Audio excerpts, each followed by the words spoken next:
വയനാട് ദുരന്ത ബാധിതരുടെ വായ്പ എഴുതിത്തള്ളുന്ന കാര്യം പരിഗണിക്കണമെന്ന് കേന്ദ്രത്തോട് വീണ്ടും ഹൈക്കോടതി.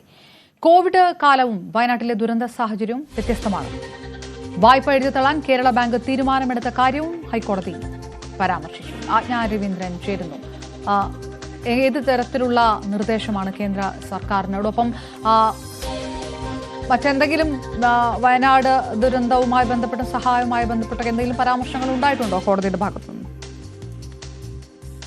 അപർണ, ഇതുമായി ബന്ധപ്പെട്ട് ഈ വായ്പ എഴുതിത്തള്ളുന്ന കാര്യവുമായി ബന്ധപ്പെട്ട് ഹൈക്കോടതി നിരന്തരം കേന്ദ്ര സർക്കാരിനോട് മറുപടി നൽകാൻ പറഞ്ഞിട്ടുണ്ടായിരുന്നു. അതേസമയം കഴിഞ്ഞ ദിവസം മുഖ്യമന്ത്രിയെ പഴിചാരിയാണ് കേന്ദ്ര സർക്കാർ ഇതുമായി ബന്ധപ്പെട്ട് കേന്ദ്ര ധനകാര്യ മന്ത്രാലയം ഇതുമായി ബന്ധപ്പെട്ട് ഒരു സത്യവാങ്മൂലം നൽകിയത്. അങ്ങനെയാണ്, അതായത് മുഖ്യമന്ത്രി കൂടി ഉണ്ടായിരുന്ന മീറ്റിംഗിലാണ് ഈ വായ്പ എഴുതിത്തള്ളുന്നത് അല്ല, വായ്പ അടയ്ക്കണം എന്നുള്ള തീരുമാനത്തിലേക്ക് വന്നത്. വായ്പ എഴുതിത്തള്ളുന്ന ഒരു തീരുമാനം കേന്ദ്ര സർക്കാർ കൈക്കൊണ്ടിട്ടില്ല എന്ന് തന്നെ വ്യക്തമാക്കുന്ന ഒരു സാഹചര്യമാണ് ഉള്ളത്.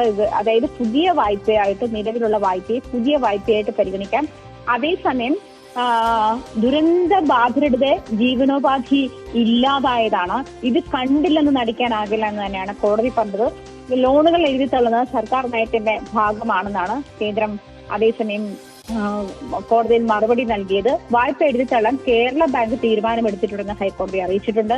സമാന തീരുമാനമെടുക്കാൻ ഇടക്കാല ഉത്തരവിലൂടെ കേന്ദ്രത്തോട് നിർദ്ദേശിക്കുമെന്നാണ് നിലവിൽ ഹൈക്കോടതി അറിയിച്ചിരിക്കുന്നത്. കോവിഡ് കാലവും വയനാട്ടിലെ ദുരന്ത സാഹചര്യം വ്യത്യസ്തമാണെന്നും കേന്ദ്രത്തോട് ഹൈക്കോടതി പറഞ്ഞിട്ടുണ്ട്. ജനങ്ങളുടെ ജീവിത സാഹചര്യം നഷ്ടപ്പെട്ട ദുരന്തമാണ്. അത് ഏത് തരത്തിലാണ് അതിനെ അവർ കോപ്പപ്പ് ചെയ്തു പോകുക എന്നുള്ള കാര്യത്തിൽ ഇനിയും ആശങ്കയുണ്ടെന്നും കോടതി പറയുന്നുണ്ട്. ഏതൊരു സാഹചര്യത്തിലാണെങ്കിൽ പോലും നിരന്തരമായി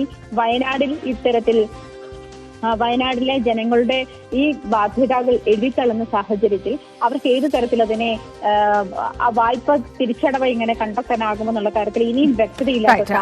രവീന്ദ്രൻ വിവരങ്ങൾ നൽകി.